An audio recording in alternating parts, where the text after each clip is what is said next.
The Adams Archive. Hello, you beautiful people, and welcome to the Adams Archive. My name is Austin Adams, and thank you so much for listening today. On today's episode, we are going to catch you up to speed with all of the wildest things that have been happening over the last week or so, including Donald Trump receiving a letter from Biden's Department of Justice saying that they will arrest and indict him over January 6th. This will be the third simultaneous, like there's three different legal cases happening to him at the same exact time. And I think at this point, it's quite obvious what's going on, and I will talk about that. Trump also did a town hall meeting last night with Fox News and Hannity, which we will go over some of the clips from his Truth Social, along with his response to this letter that he received. Then, but the first thing we're going to do is start your morning with a little treat. So you'll hear that, and I say morning because that's when I'm doing this. Anyways, then we will go into some of the other candidates who are for the Republican Party. So, Vivek Goswami, I believe that's how you pronounce his name, who I believe is a serious contender, or at least should be. And I have a pretty wild clip of him at a meeting where somebody storms in and starts yelling stuff, and the way that he de-escalates the situation is just a masterclass on how to public speak and how to bring people together. So I will show you that. Then we will head over to the next topic, which is going to be a biotech company out of Silicon Valley, which is claiming that they are going to be able to create babies out of nothing. Out of nothing. No mom, no dad. And we will talk about the horrifying implications of that. That is what we're going to cover. So stick around. First thing I need you to do is hit that subscribe button, leave a 5-star review. All right, I would appreciate it from the bottom of my heart. Leave a 5-star review, then head over to the Substack, austinadams.substack.com. And I'm trying to be more active on Twitter. Twitter released, and I think I talked about this last episode, a creators fund that I think is pretty awesome. They're paying people pretty legitimate money, so that would be an awesome addition to the podcast. So go head over to the Austin J. Adams on Twitter and follow me there and everywhere else. Thank you guys so much for listening, and let's jump into it. The Adams Archive. The very first topic that we're going to discover today, like I said, start your day the right way with some good American music, which comes from Jason Aldean, which has been a pretty controversial song for some reason, to say that you shouldn't riot and loot and light things on fire. And if you did that in a small town instead of the city like Seattle, that you would get met with just as much force from the individuals in that town. So pretty cool platform, pretty cool song. Let's go ahead and read this article, then we'll actually listen to it, and I'll give you my reaction.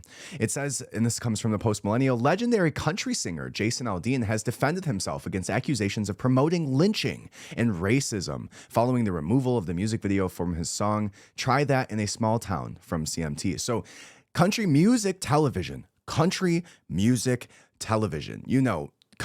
being the only thing that Republicans and the right side of the political spectrum seem to have any say in culture with, pulled this video because of, apparently he mentions lynching, which he doesn't at all. And apparently he's racist for this, saying that you shouldn't loot and riot. Well, what I think is racist is that you inherently think that him saying that people shouldn't riot or loot has to do with a certain race. Why would you say that? That's the most racist thing out of all of this. So Aldean tweeted, in the past 24 hours, I've been accused of releasing a pro-lynching song, a song that has been out since May, and was subject to the comparison that I, direct quote, was not too pleased with the nationwide Black Lives Matter protests. These references are not only meritless, but dangerous. There is not a single lyric in the song that references race or points to it. And there isn't a single video clip that isn't real news footage. And while I can try and respect others to have their own interpretation of a song with music, this goes too far. As so many have pointed out, I was present at Route 91 where many lives were lost, and our community recently suffered another heartbreaking tragedy. No one, including me, wants to continue to see senseless headlines or families ripped apart. Try that in a small town for me refers to the feeling of a community that I had grown up in, where we took care of our neighbors regardless of differences or backgrounds or belief, because they were our neighbors, and that was above any differences. My political views have never been something I've hidden from, and I know that a lot of us in this country don't agree on how we get back to a sense of normalcy, where we go at least a day without a headline that keeps us up all night. But the desire for it too, that's what this song is about. Pretty crazy. So that was the tweet from Jason Aldean regarding the song. It says Aldean expressed his disappointment over the smears, considering the fact that the track had been available since May.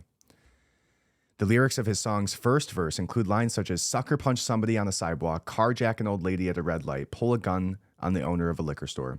You think that it's cool. Well, act a fool if you like.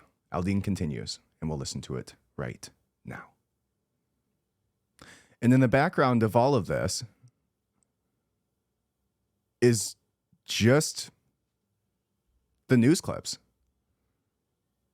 And still just more news footage.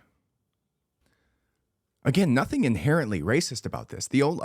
I will reiterate my point. The only thing racist about this is that the people who are saying that he's racist for doing this, and majority of the people at all of these protests were white, at least in the videos that he's showing. So what does that have to do with anything? What does that have to do with race? What does that have to do with lynching?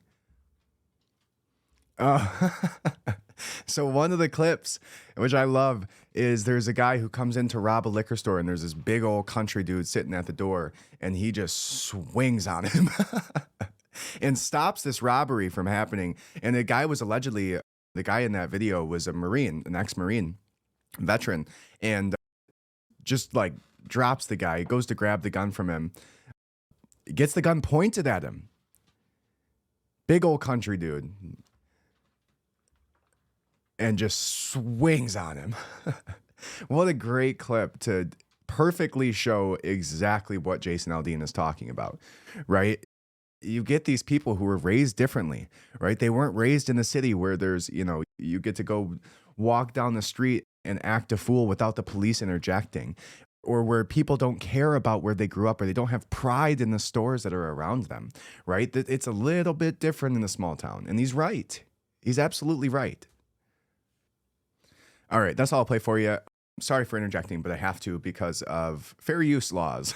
So, couldn't just play the whole thing through there, so at least it'll give me a chance to hit back at YouTube. So, by the way, I now have all of the software and the hardware to be able to get everything back up on YouTube. So the video is up on YouTube right now. Go look at it, and you can watch the video with me. You can see my reaction to this video, and you can follow along with the video on the screen again. So there was about 6 months there where my computer died out on me, had to buy a brand new MacBook again, and then so I went back to my old one, and I couldn't use the software that allows me to do everything that looks awesome. So go to YouTube, The Adams Archive, follow me there. You can watch and read the articles with me. I'll put them up on the screen. You'll be able to watch that music video with me for the future, as long as this one stays with me, which will, knock on wood. All right, so the next article that we're going to look at here is going to be that Trump received a target letter from Biden's Department of Justice saying that they will arrest and indict him over January 6th. You know, the thing that happened, 2.5 years ago. And again, this will be the 3 simultaneous legal proceedings against Trump at the same time. We have the Stormy Daniels case, the prostitute that allegedly a lawyer paid off through funds that were siphoned through some weird way that they're trying to get him for no reason. Then you have the Stormy Daniels case. Then you have the secret documents that were at Mar-a-Lago that the FBI raided his house over. The same FBI who, while simultaneously going after Trump, were also covering up for Joe Biden. Right, making sure that Joe Biden did not have to answer for his biolabs in Ukraine that his son peddled his influence to. The same FBI who covered the tracks of the cocaine debacle where, I wonder how many meth heads or crackheads there were in the White House at any given time, and, how many of them had the last name Biden. which they now dropped the case for, which I just can't imagine why. Pretty wild stuff. So the FBI is actively covering up for one president and simultaneously going after the previous president, which again has never happened in history. Besides literally Watergate, and the preceding president, or the president after, pardoned him, even though they were on opposite sides of the political spectrum. So never happened. So let's go ahead and read this article and see what they have to say about it. This says, Trump receives a target letter from Biden's Department of Justice, which says that they will arrest and indict him over January 6th. It says Trump released a statement on Monday saying that he was notified on Sunday that Biden's Department of Justice considers him a target of the January 6th grand jury. We'll go ahead and read Trump's response here, but it says prosecutor Jack Smith is already prosecuting Trump for what the Department of Justice now claims is obstruction of justice after claiming that Trump interfered with documents in his possession that were under a Department of Justice subpoena. Trump asserts fully that any documents that remained in his possession after his term as president were rightfully in his possession, per the Presidential Records Act, which states that a president can determine for themselves what documents are personally theirs and what should go to the National Archives. Trump also faces prosecution in New York on charges that he falsified business records, which is the Stormy Daniels case. The Manhattan DA, Alvin Bragg, has charged Trump with felony counts of this usually misdemeanor charge. Bragg, that there was a secondary crime in which Trump was planning to engage after the alleged records falsification. Bragg has refused to disclose what the second alleged crime is. Imagine that. So again, being completely and utterly weaponized against a sitting or a former president. Just 3 years ago, the FBI answered to Donald Trump, and now they're actively going after him. The Department of Justice is actively going after him, simultaneously covering up for this man who can't even hold his head up, which we'll see in just a second when we watch some of the clips that were from the town hall and what Donald Trump posted on his Truth. But first, let's go ahead and read through Trump's response to this and see what Trump has to say about this. And it says, Donald Trump says, wow, on Sunday night, while I was with my family, having just arrived from Turning Point event in Florida, where I won the straw poll against the other Republican candidates with 85.7%, with all polls showing me leading in the Republican Party by a very substantial number, almost everyone predicting that I would be the Republican nominee for president, and as I am leading Democrat Joe Biden in the polls by a lot. Horrifying news for our country has been given to me by my attorneys. Deranged Jack Smith, the prosecutor with Joe Biden's Department of Justice, sent a letter, again, it was Sunday night, stating that I am a target of the January 6th grand jury investigation and giving me a very short 4 days to report to the grand jury, which almost always means an arrest and indictment. So now, Joe Biden's Attorney General, Merrick Garland, who I turned down for the United States Supreme Court, in retrospect, based on his corrupt and unethical actions, a very wise decision by me, he says. Together with Joe Biden's Department of Justice, or Injustice, he says, have effectively issued a third indictment in the arrest of Joe Biden's number one political opponent. Which is crazy. If we heard about this going on in Russia, like if there was an upcoming Russia election and Vladimir Putin had the KGB running through this person's house and finding anything and everything that they can do to put him under the judicial system and try to throw him in jail, we would think that sounds like a third world country, but it's not. It's in the United States. And it's happening right now before our eyes, and nobody's doing anything about it. Nobody's protesting. Nobody's, lighting cars on fire, right? Because the violent side of the political spectrum is the left, as Jason Aldean just beautifully showed us.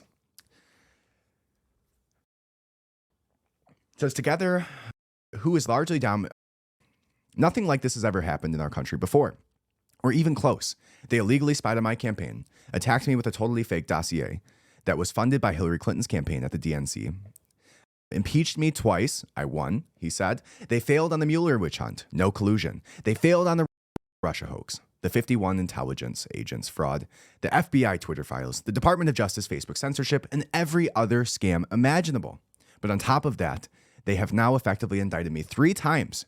The Department of Justice staffed and runs the DA's office in Manhattan, with a probable fourth coming in Atlanta, where the Department of Justice are in strict and possible legal coordination with the district attorney, whose record on murder and other violent crime is abysmal. This witch hunt is all about election interference and a complete and total political weaponization of law enforcement, Donald Trump says. It is very sad and dark period for our nation. And I don't disagree. I think that we are completely understating as a society the implications of this. When we have a system that allows somebody to actively weaponize every single security force, every single portion of the Department of Justice that can be weaponized, is being weaponized against Donald Trump consistently on a daily basis. They're scrubbing everything to see what they can do actively while we are coming up on an election in 16 months, whatever it is. Pretty wild. And again, it just seems like a third world country to me. There's no reason that we should be seeing this. Free and fair elections. This is not a fair election. Donald Trump went on to tweet, "Witch hunt. Crooked Joe Biden and his Injustice Department want to indict and arrest his presumed political opponent, who is leading him in the polls in the second upcoming presidential election of 2024. Such a thing has never happened in our country before, and in the middle of the campaign, election interference and prosecutorial misconduct." Again, I don't disagree. And then Donald Trump went on to have a political town hall with Sean Hannity last night. And here are some of the clips. However, not before having a discussion or a truth that he posted of a video. So Donald Trump posted a video of Joe Biden seemingly falling asleep in a political discussion to absolutely no one's surprise. And here is the clip. Let's go ahead and listen in. Yes. What? We brought. Now, this is the Israeli president. And this president sits there and is looking at Joe Biden and then looks at the camera and presumably somebody behind the camera, like, is this guy about to die? The look on his face. And then we brought together the political opponents in Palestine and Aqua. Excuse me, sir. I speak English better than you, and it's like, for many people that Joe's talking with, not their first language. And these, the president of Israel, the Israeli president, is sitting in front of him, looking at the people behind him, wondering if he's about to die or fall asleep. Right before his eyes. And so Donald Trump says, "What? Transcript, please." What the hell did this man just say? All right. The next video that comes up within the videos from the town hall, here we go again. It says it's election interference, and this has to do with what we just discussed. Again, this is up on the YouTube so you can watch along. And here we go. That's where this rally was going on, or this town hall. All right, so there's your first clip. Now, the next one that we'll watch is coming out of the same town hall, and it says, "Make America Great Again. There's never been more spirit than we have right now."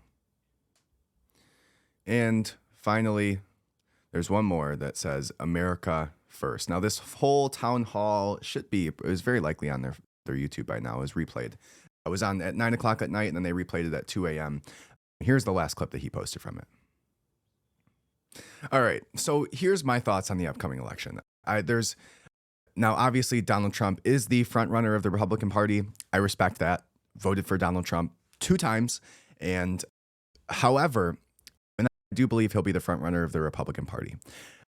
But there are some legitimate candidates on both sides that I believe are far more unifying, right?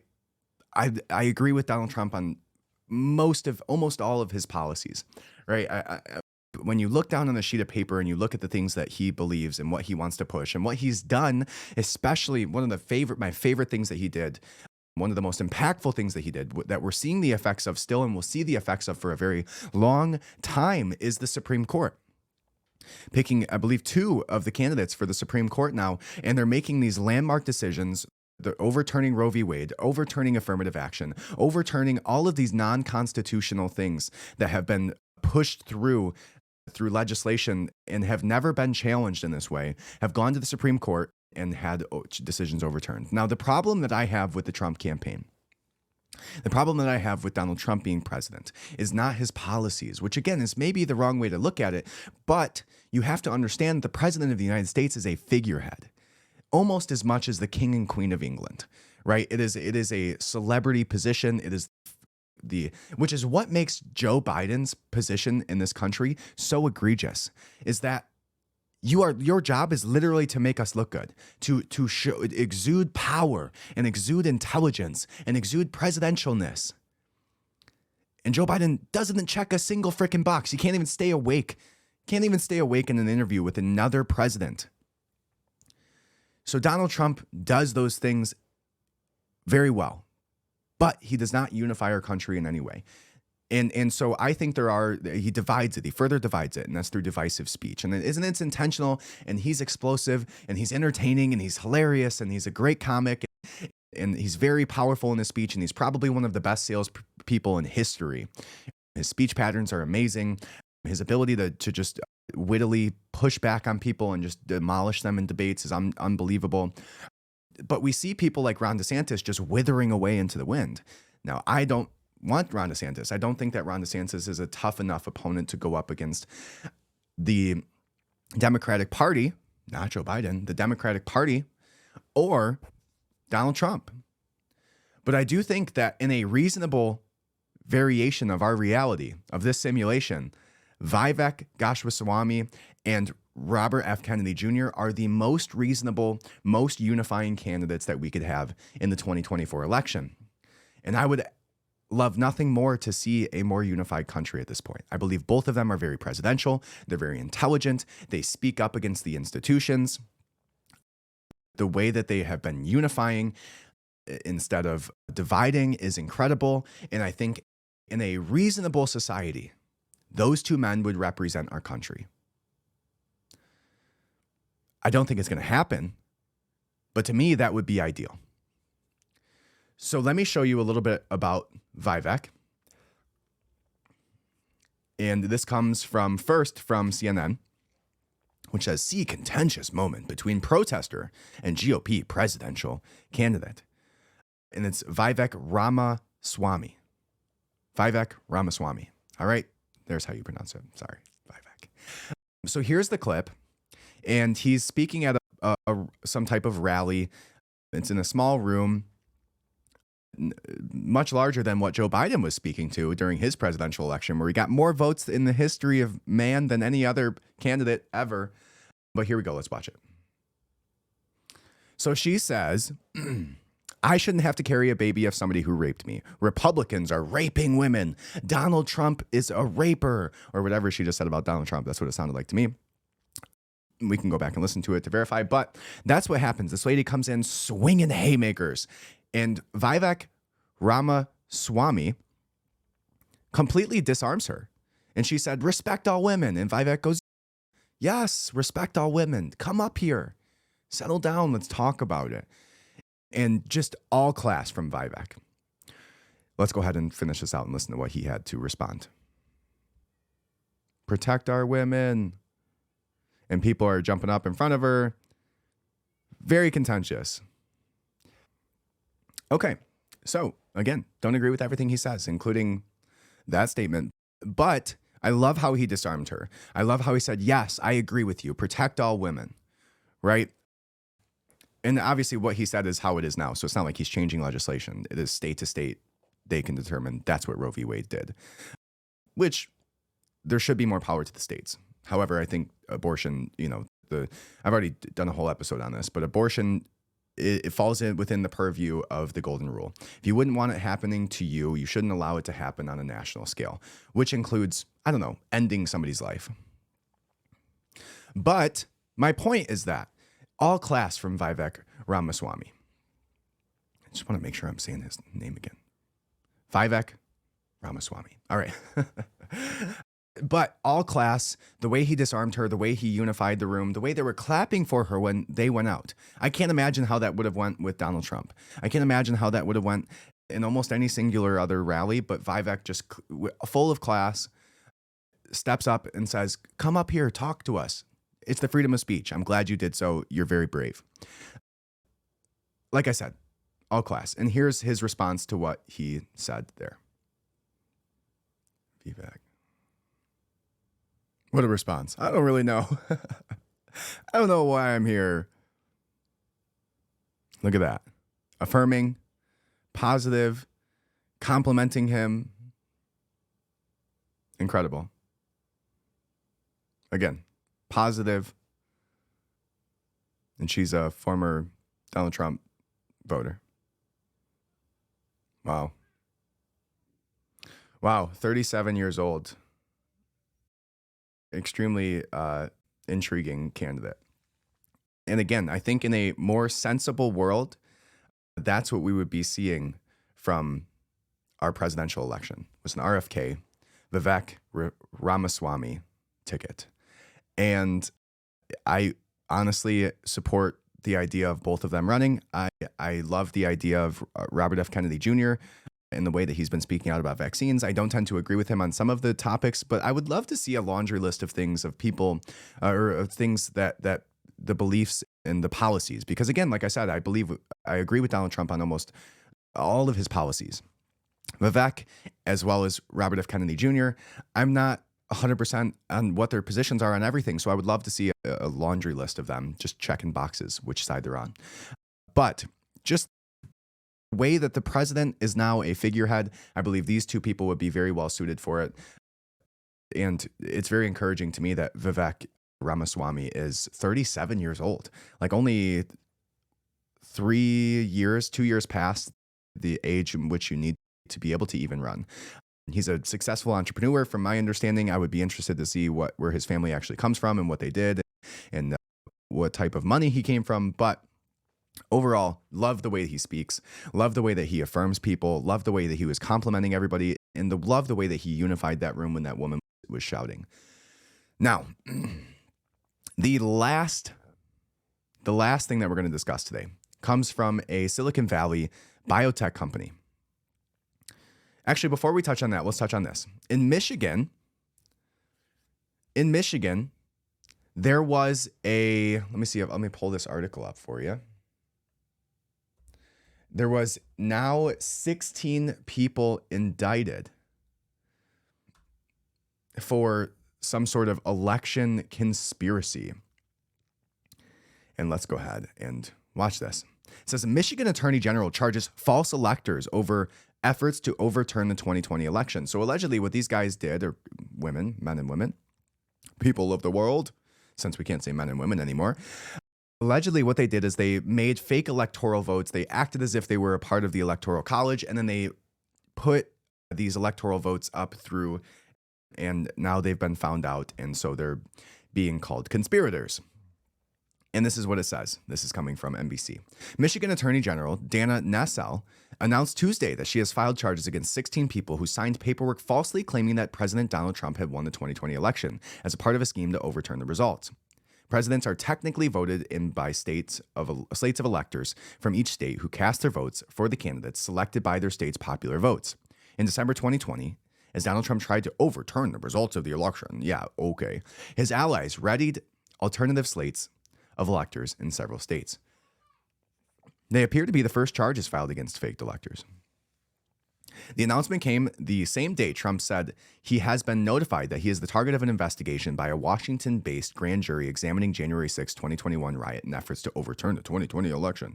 Maybe they should look at the other side for that. And we'll talk about that in just a second, especially in Michigan. The 16 people being charged in Michigan allegedly met in the basement of the state's Republican Party headquarters and signed multiple certificates claiming that they were the duly elected and qualified electors for president and vice president of the United States of America for the state of Michigan. Nessel said in the recording of remarks. That was a lie, she said. They weren't the duly elected and qualified electors, and each of the defendants knew it, she said. Some of the electors tried to deliver the false documents to the state Senate, but were turned away. The documents were later sent to the U.S. Senate and the National Archives with the intent that Vice President Pence would overturn the results of the election using the fake or false electoral slate. It also said that the false electors are being charged with 8 felony counts, each including forgery, and could face up to 14 years in prison. The false electors' actions undermined the public's faith in the integrity of our elections and not only violated the spirit of the laws enshrining and defending our democracy, but we believe also plainly violated the laws by which we administer our elections in Michigan and peaceably transfer power in America. So, now I don't agree if this is true that you should be able to do that. And if you tried to, maybe you should have some sort of legal action against you. Absolutely. But I also think that if we're going to charge people with crimes when it comes to the election, maybe we should charge the people who were boarding up the windows, who were the poll watchers, so that people from the general public, the people who have to be underneath this president, the people who put their votes in for the Electoral College, we're boarding up the windows. We're kicking out GOP Republicans from being able to actually watch and make sure that it was a fair election. Maybe you should go after those people. Maybe you should go after, I don't know, the 14 or 12, 10 people from the FBI who were trying to frame 2 measly people alongside the governor, Whitmer, in Michigan for kidnapping her, all in an attempt to make her a viable ticket member for Joe Biden when he ran or will run again. Governor Whitmer's the worst. She's the worst. So maybe you should go after those people. Maybe you shouldn't be going after, maybe you should go after these people. I don't know the background of this. I don't think that you should be able to do that. And that should obviously have some legal ramifications. But if you're going to do that, there was a lot of illegal stuff going on in Michigan, including all the people, pulling up the curtains on their desks and pulling out boxes, including in Michigan, the big UPS freight looking truck that came in with boxes upon boxes of votes that were pushed in at like 2:30 in the morning. Maybe you should look at those people too, but they won't. All right, last up, we will now discuss a company out of Silicon Valley who is alleging that they will now be able to print babies out of nothing. You don't need an egg. You don't need a sperm. All you need is stem cells. The things that people, or blood culture. And how much, let's look at it. This company is called Conception. They're a biotech company out of Silicon Valley, and their goal is to make it so that we no longer are useful in reproduction as humans. That's terrifying, and I'll tell you why in just a second. This is one of the most terrifying technologies that could happen. Absolutely. The most, if not one of the most, if not the most, terrifying technologies that could happen. And not because of the technology itself, but because what the technology would allow people to do. So, again, this company is called Conception. Their website is conception.bio. So you can check it out. And right on their website, as I'm showing you, it says turning stem cells into human eggs. It goes on to say that we want to help parents have kids, and we aspire to make future generations healthier. We are working on a technology called in vitro gametogenesis that would give women the opportunity to have children well into their 40s and 50s, eliminate barriers for couples suffering from infertility, and potentially allow male-to-male couples to have biological children. Long-term, this technology could be a critical platform, allowing for widespread genetic screening of embryos. If proven safe, it could even eliminate and reduce the risk of devastating diseases for future generations, such as Alzheimer's, heart disease, and many different types of cancers. This could become one of the most important technologies ever created, they said. How about the most terrifying technology ever created? And let me tell you why I believe this is one of the worst things that could happen to humanity. The first reason being, if you can print babies at will, who do you think is funding this institution? Who do you think is funding this company? The same institutions, the same people, the same elites that are funding every other organization, right? They're not just pulling this money out of thin air and doing it out of the goodness of their heart. The people who will have access to this also have islands in international waters. And they will take this technology, they will put hundreds, if not thousands, if you've learned anything from The Sound of Freedom and all of the other things that have come out about child human trafficking and sex slavery. And without even getting that far into it, what does that do for the child, right? Like we don't know the implications of this. We don't know what will happen. We don't know 60 years from now if there's going to be an arm growing out the top of the baby's head. We don't know how this works. We don't know what this is going to do to their nervous system. We don't know what this is going to do to their endocrine system. We don't know. So why would we do this? And why would we think that we could play God? It doesn't make any sense to me. So here's the biggest problem with this. You have all these elites who have islands in international waters, who don't answer to anybody, who have unlimited amounts of money and an appetite for children. So when you can print babies at will, and those babies have no protectors behind them, the problem right now in the child sex trafficking industry, and for these people who are gross and disgusting and have that appetite, is that they have to go through the parents. They have to go through strong men. They have to go through unbelievably strong mothers who are protective and love their children. But when you disconnect them, there is a statistical difference in the outcomes of people who adopt children. So when we don't know what the effects of this are, when the woman's body does not go through the journey of becoming a mother, there is value in that. There is value in giving birth for a couple. There is a value in supporting each other, in watching this gateway of life open up and bring out the most important thing that you've ever had in your entire life. And this combination of you and your wife and your love. And so when you step on that and you eliminate both parents from having to do anything, including carry the child, taking away the one superpower that we as humans and only women were given, we have no idea how that's going to turn out. We have no idea what happens when you remove the mother from having to go through this journey. We have no idea how it's going to turn out when the couple doesn't have to go through that growth experience together. We have no idea what's going to happen when the mother can't properly breastfeed her child without chemicals and pharmaceuticals injected into her body in order for her to even feed that child, right? There's oxytocin, there's all of these things that are released, prolactin, like there's so many things that go on in a woman's body within this process that help her become a mother. It's not just that a baby comes into this world, it's that you went through a process to get there, right? And the couple goes through a process. When I've had with my wife, she had 2 home births, and I was a part of the process the whole way. The first birth we had was a C-section. And when I was 21, 22 years old in a hospital room, shoved into a corner until my baby was there, acting like I didn't play any part in this, that affects you. When it was our home births, I was there every step of the way, pushing on her back, helping her, giving her water. The entire time it was me and her, and then the midwife sat in the corner and watched. Made sure everything went smoothly. That was a journey, 16 hours. That was a journey that we went through. That was the most spiritual, most connecting, most growth experience that we've ever had as a couple. And you're going to completely eliminate that. Like, again, that's just one piece of it. That's the surface level. But when you keep getting deeper and deeper into this technology, it gets darker and darker.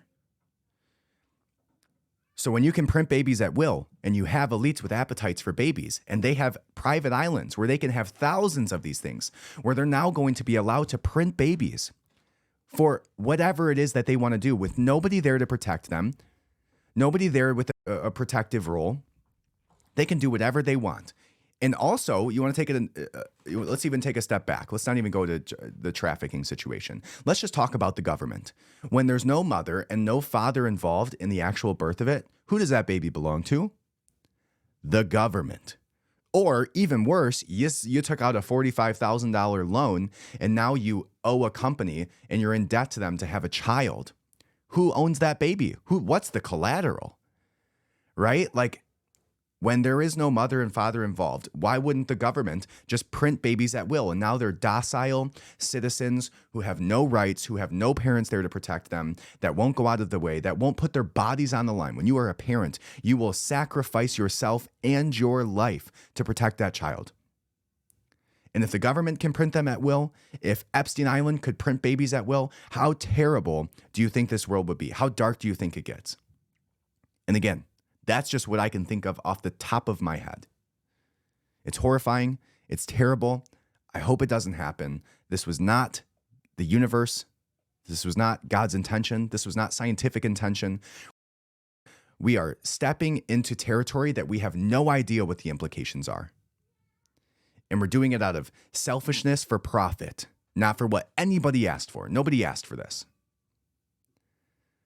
So stay safe out there, protect your children, do it the right way, and have a great week. All right. So that's all I got for you this week. Thank you so much for listening. I appreciate it from the bottom of my heart. Subscribe, leave a 5-star review, head over to the Substack, austinadams.substack.com, and have a great week. Thank you.